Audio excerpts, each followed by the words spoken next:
it, and absolutely, and yes, we are live, and welcome, welcome, welcome to today's wonderful conversation. We are shining the light on our community, and we have a very special guest, someone that I've been really looking forward to talking to, and our beautiful Beverly Akhurst is joining us Oh, from, I don't know where you are joining us from, yes, you do. Vancouver. Yes, you got it. See, I knew You're you knew. joining us from Vancouver. Wonderful. Up, right up, long way. You're up northern hemisphere, right up the top of the earth. I'm down the bottom.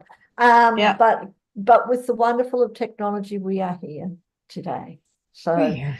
thank you so much, Beverly. I am really looking forward to our conversation, which how rhythm is necessary for life, totally. Mhm. But what I want to start is just a little bit, is a little bit about you. So you worked with victims of crime in the mental health field, and as an educator, followed later by tech and travel. Absolutely. So, but in your 40s, you've experienced some large life experiences that you found first your purpose as a yoga teacher.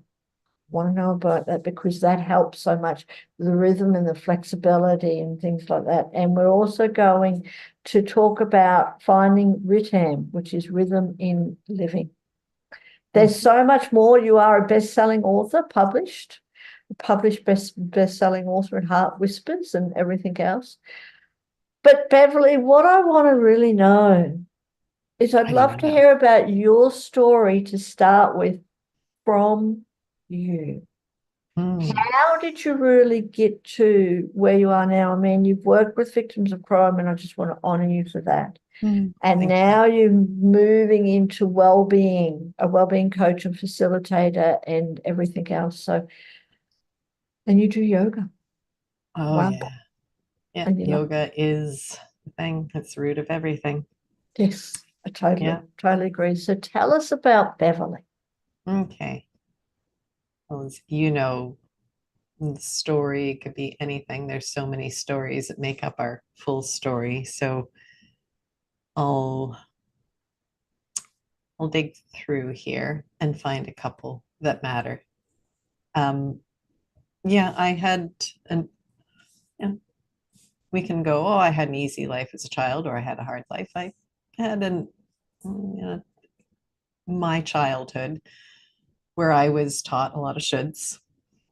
There was abuse in there, but I would say the biggest abuse that I see now where I stand in life is that abuse of all children of should, don't be yourself.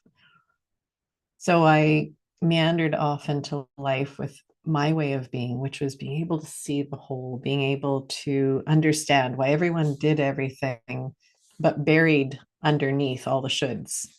So I started with working with victims of crime, working in the mental health field, working with kids in school that nobody else would have at some point. You know, they were all probation and struggling in life.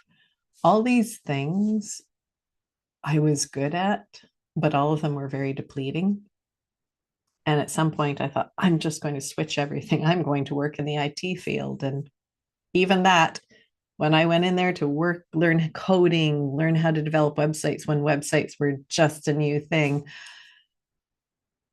I ended up being hired by the school to work with the students there. I couldn't escape my purpose, my way of being. So, things went along into my 40s. And there was a couple of big, big life moments. A miscarriage, followed a couple of years later by the death of my father from pancreatic cancer. And his death was his experience, not mine, but the way of being with it was very stressful. It was depleting. And my story was that I ended up on a cardiac unit a few months later. I had a few ambulance visits to the hospital, and the third one landed me in a cardiac unit for a whole week with the 80-year-olds at the age of 42. It's like looking around at all the white hair and thinking, wow, one of these things is not like the other. And, the doctor said, I don't even understand how you're walking and talking. you've got a pulse of 30, your blood pressure is so low, there, like, you shouldn't even be mobile. You should be dead. Mhm. And I just looked at them and thought, are you kidding? Okay, so I feel a little faint, but no, this is ridiculous. So they hooked me up to all sorts of monitors, tramped in every medical student available over the week. It's like, oh, look at the creature we have in front of us. And in the meantime, what I did was sleep. I slept 22 hours a Oh, day, every yes, single day. Day yes, 7, I woke up. yes. All the little ticker tapes were going doop, doop, doop, happy as can be. The nurse came in, said, everything seems kind of perfect. The doctor came in with his little troop of students, and he was very confused. And he actually said to me, we have no idea. We have no idea what's wrong with your heart. Everything seems really good right now, but there has to be a problem. So I would like to burn out a piece of your heart. Oh, sorry. I know. They Oh my wanted to do God. what is called an ablation, which is literally going and burning out this little flap within your valves. But he didn't know what was wrong. He was just guessing. And he said, you might end up with a pacemaker. Not sure.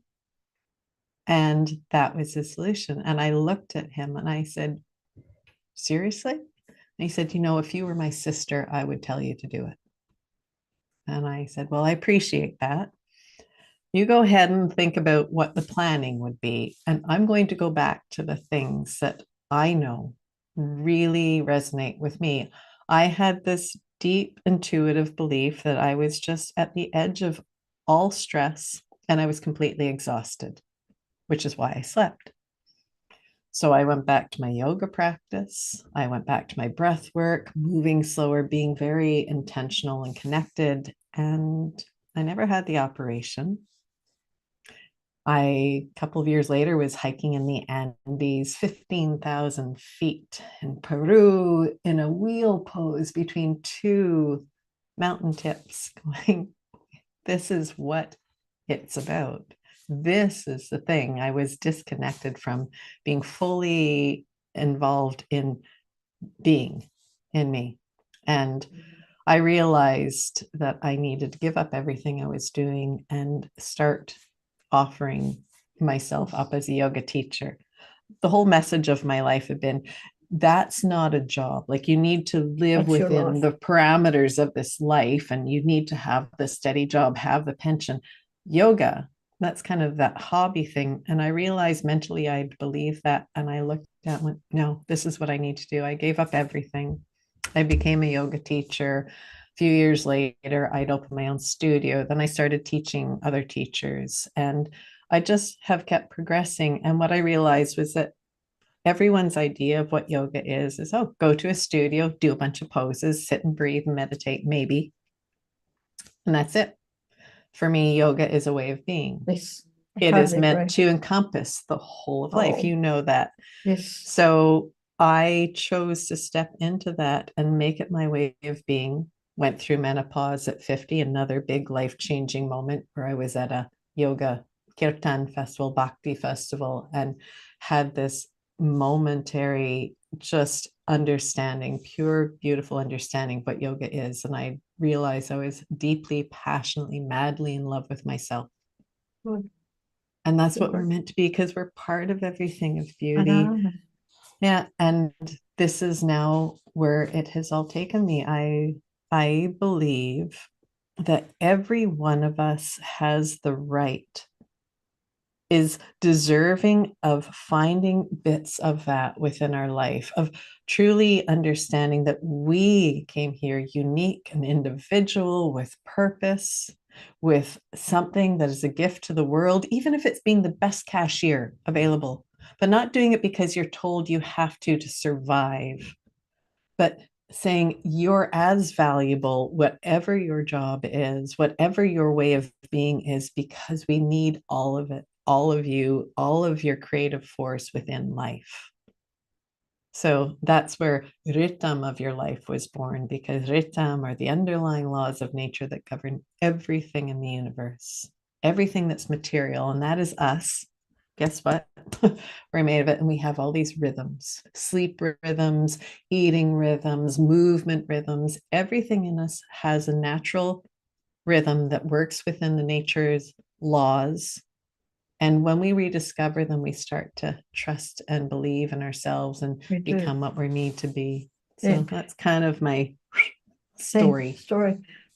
And like just wow. And I just want to really honor you, first of all, to thank you for sharing the story because it is really inspirational. And it takes us back to, like I said, what is natural in life. I love it how, you say, yoga is not just a hobby, but it's part of our life. There is so much more to yoga than just the physical postures. Mhm. Right? I totally agree with you. I've done or did yoga for many, many years, and then I've stopped just due to I allowed life to get back on top of me, to get, Mhm. to life become important, which we all go through. They're all lessons. And then it was like, well, now it's you feel it in your body. You feel it in everything else, and you do Yeah. get stressful where when you do practice yoga, it is so much easier Yeah. for that. So I just want to thank you Oh, thank you for for, sharing that, Beverly. It was yeah. really, really amazing. Now we are putting all your links in the comments for Yep. everyone who is watching live or on the replay. Can people connect with you? Well, first of all, to ask any questions, but I know when you're now teaching yoga, Mhm. are you teaching it online or just in person? I do both. I do in person and online. I also do a lot of private work with people because, as I Mm. said, yoga isn't about poses. It's It's so finding much your way more. being in life. It's amazing. It's so simple and yet it's so massive when you've never been told you're allowed to trust in all the things that you are. You've been Yes. when our brains have been moved away from that understanding. So that's why I like working with people privately. And I do actually run workshops as well and retreats. But anyone that's listening, they're welcome to go onto my website and they can log up and sign up for a 20-minute. And it's never Concept. 20 minutes, it's at No. least a half an hour.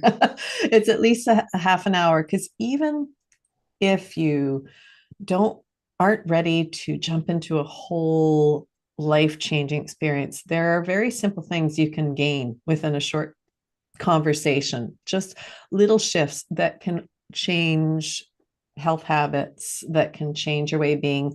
I don't believe in diets. I don't believe in fad anything or one breath is the only breath that will fix your life. There's something for everybody depending on who Yes. you are and what's going on. So I like spending that time and I'm happy to give a half hour of my time for Mm. free to people With that. just to at least give them a seed to plant. Mm. So can you share, Beverly, like well, first of all, why do you get up in the morning? What's your Mm, driving force to to get you up?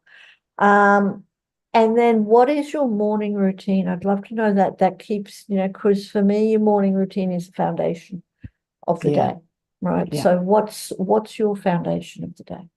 Okay. Let's start with the why, because to me, it's a big why.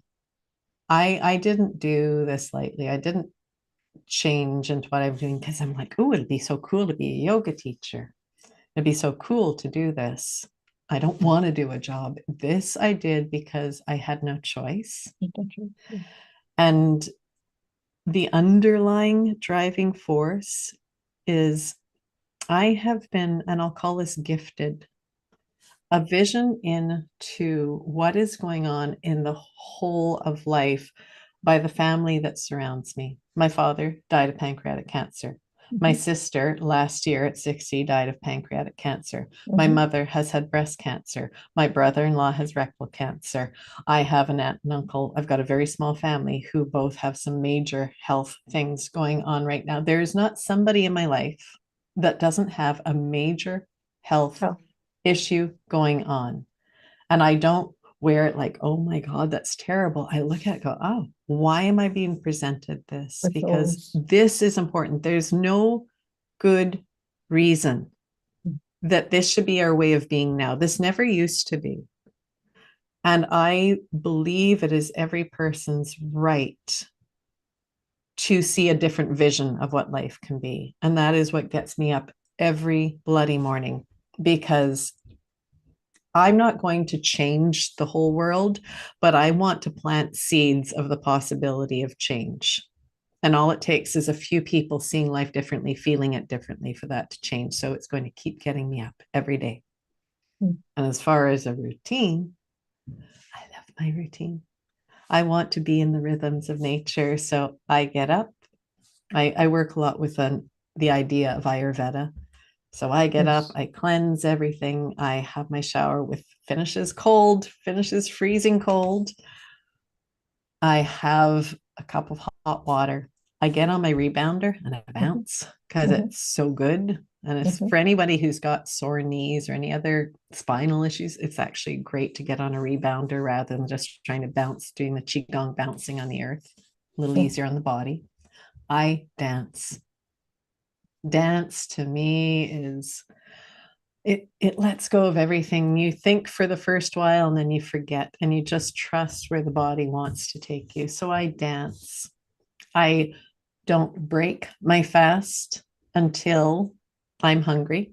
mhm, I don't set a time. mhm, I break my fast when it's time for me. mhm, I finish eating when it gets dark so that I mhm, don't throw my rhythms off, my circadian rhythm. mhm, But this is what I how I start my day. I start with this intentional way of being. I wake up, I stretch. I heard a wonderful uh, thought about our eyes one time, and I've looked into it, and there are research papers that we have these cones in our eyes that die off at the end of every day. yes, So we're using our eyes, and then these cells they die off yes, while we're sleeping. And when yes. we wake up in the morning, Very much.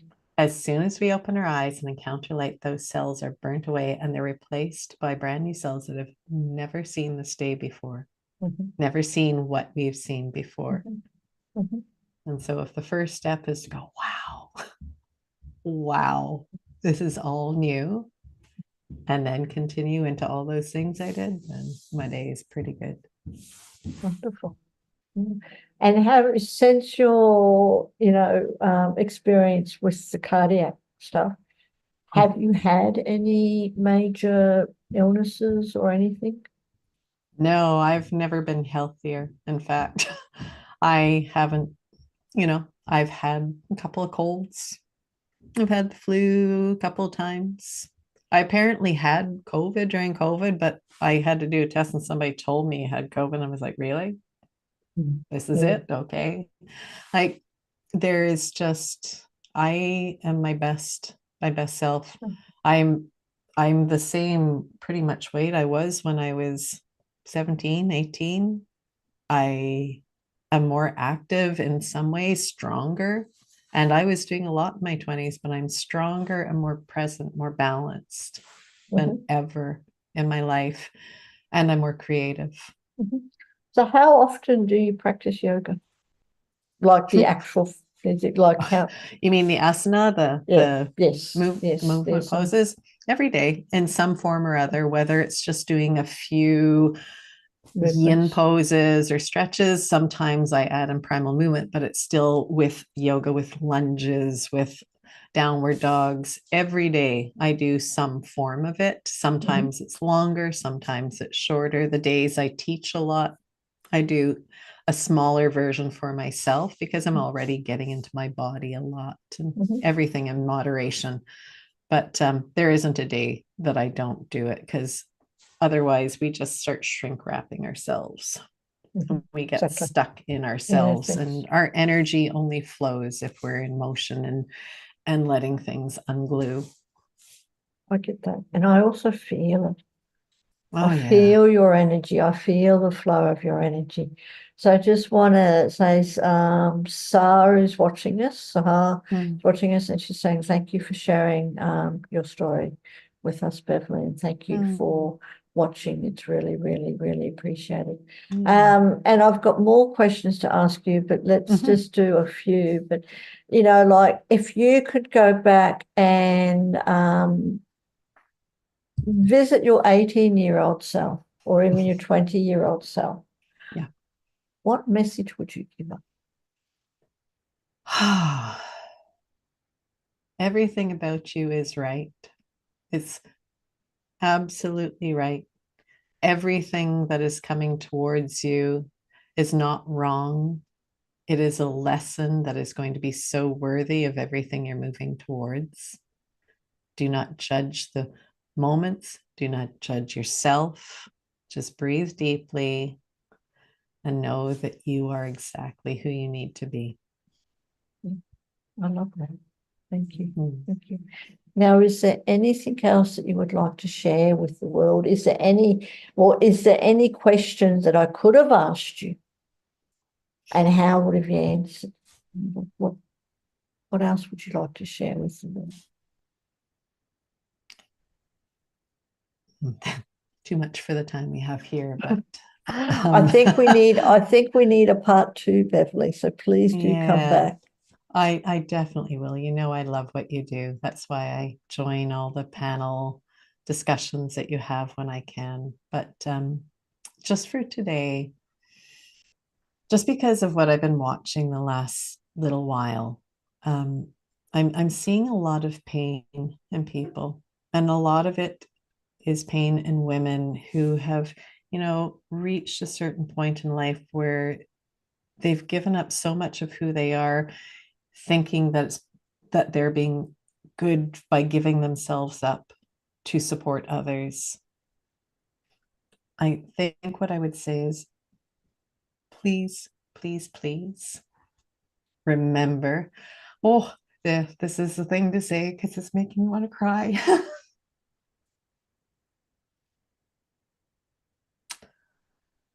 I really, really wish every woman out there would pause for a moment. It's easy enough to say, yes, put on your mask first. Everybody's heard that analogy when the mask drops in the airplane, put yours on first. But it's a bigger thing to encourage that in life. Every woman out there who's listening, no matter what age, because there is no finite age of when to hear this, you are so valuable by being who you were meant to be. Yes. You are a gift to life. You are worthy of the love of yourself for you first. It is not a bad thing. It is not the wrong thing to love yourself first. It doesn't mean ignore everybody else. It means trust that you are worthy of seeing your beauty, seeing your value, seeing your abilities, your creativity. And once you've seen that, do something, do anything for you Yes. that cares for that, like you would for a baby. And then be the example to everyone in your life of what life can be. I would give anything to be able to look at every woman I see and see in them this understanding that they're worthy of all the love in the world, that they are a piece of the beauty of the universe. And it's really time. It is time. That's Thank it. you. Thank Yeah. you. Just really like to honor you for saying that. And it is so true. And whatever we can do, whatever Sacred You can do to support you in sharing that with the world and your mission and really, and I agree, it is time. Yeah. It is time to reconnect with that divine self, that sacred self. Yeah. That's the natural, the real self. Yeah. Even though we're living in this crazy world, it makes such a huge difference. And you are an example, a walking, living example of how our lives can change and how we can live in this world when we connect with that sacredness, if I could just say, that real in the real self within. So thank you, Beverly. And Thank you, thank Sophia. you ever so much for joining us today. I would definitely like to have another conversation with you at some stage in the future. Yes. We're definitely sharing all your links with you for people to connect with you through however way they want to connect with you. But I've been honoured to be able to chat with you today. So really, thank you so much for joining us. Thank you, Sophia. And really, thank you for the heart and soul you put into this creation called Sacred You. Thank you. It's a seed that's growing.